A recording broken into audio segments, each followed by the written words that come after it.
right, so here's Pete, lateral view, side view, running. It's going to be a little tougher because you're black shoes. I realized that when I was recording you, it's going to be kind of tougher to see how you're contacting here. But I'll take him through. He's already done a couple minutes of running on it to familiarize himself with the treadmill again.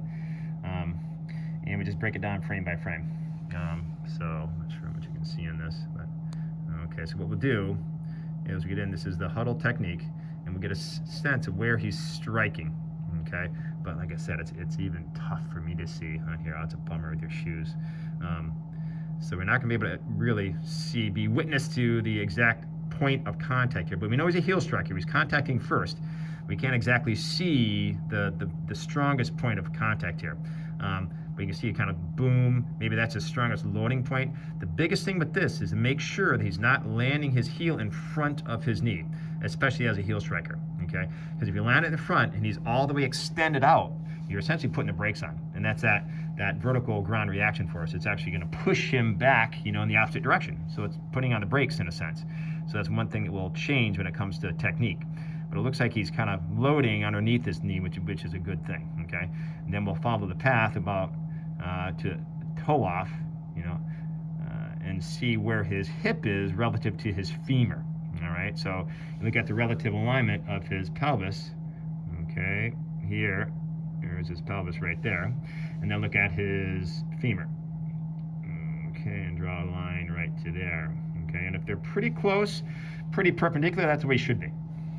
Okay, versus his pelvis being all the way tilted forward. If he had a lot of anterior tilt, that can cause a lot of excessive compression forces on his lumbar spine. But it looks like he's pretty decent right there. So a little bit of forward lean and pretty much in relative to the positioning of the femur. Okay, so it's not a lot of hip extension because he's leaning forward. But if it's in line with it, it's fine relative to any sort of lumbar stresses that could be elicited. Okay, so all right, and then as far as anything else, obvious. So push off looks pretty good. Other side about the same there. And then as far as like the heel strike, you can see that one's maybe a little bit better on the right side there. Okay, all the way forward. Okay, and that one looks like he's a little bit more in front of his knee. Looks like he's landing and maybe loading a little bit more in front. And that's the issue we get concerned about.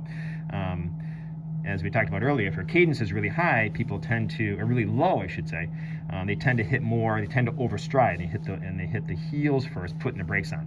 Okay, so that's something else to maybe think about. Is maybe thinking about not extending your leg out quite as far, maybe taking more of a shorter stride, and thinking about maybe hitting more the middle part of your foot, because that'll take some of those stresses off the system, because you are a strong heel striker, but you're loading a little bit more in front of your knee on the right side. So maybe shortening your stride a little bit would help to alleviate some of that. Okay, and any sort of like arm swing, issues, any trunk issues up top. He goes across his body a little bit, which is east to west, versus running it should be north and south. So that can take a little bit of more efficiency out of the run versus going just straight forward. Okay, so there's that right there. It's pretty good. And then we go to the posterior view. Okay, let's go in here. Let's place in the middle here. All right. Let's take a look at his run here. Good there. All right, so we'll start from down below and work our way up. Okay, so something called runner's stance width. Okay, you're running width. All right, his is actually pretty good. Okay, a lot of people we see tend to have a very narrow running stance to the point that their heels almost strike the opposite side. Okay, Pete's actually pretty good, and he's got some width here. Right, so he's landing more underneath his hip. People that have this really deviated valgus positioning of the foot relative to the hip can cause a lot of strain to the ITB. But he's probably not going to get that strain because he is definitely more upright with that. So that's a good thing. All right. Then moving up to his hips here. Okay. I'm going to see here. So if he runs through, loads the left foot, what happens to his hips on the opposite side? Okay, see that he hits his left foot and the right hip drops a little bit. Okay, but it's not bad. Okay, I've seen much worse. Okay, and then right side here, He strikes there. What happens to the opposite hip? Hits the right side. The muscle, the gluteus medius on this side, controls the drop of the hip on the opposite side. Okay, so if this is weak, you're going to see an excessive tilt, and an excessive drop on that side. Okay, that's the obliquity that we saw from the Run Scribe metrics. The tilt is forward and backwards. The obliquity is side to side tilting. All right. So, but like I said, it doesn't look too bad there. But these are things that you could still benefit from, Pete, when it comes down to strengthening exercises for the gluteus medius, for the glutes, because you can see how your lumbar spine side bends a little bit right there. Okay, elite runners, you don't tend to see that. You tend to see them straight up and down. You don't really even see any sort of tilting or any sort of obliquity to their pelvis. Okay, and that's pretty good. So stance width from behind, hip drop from behind, same thing with the arm swing, forward and backwards.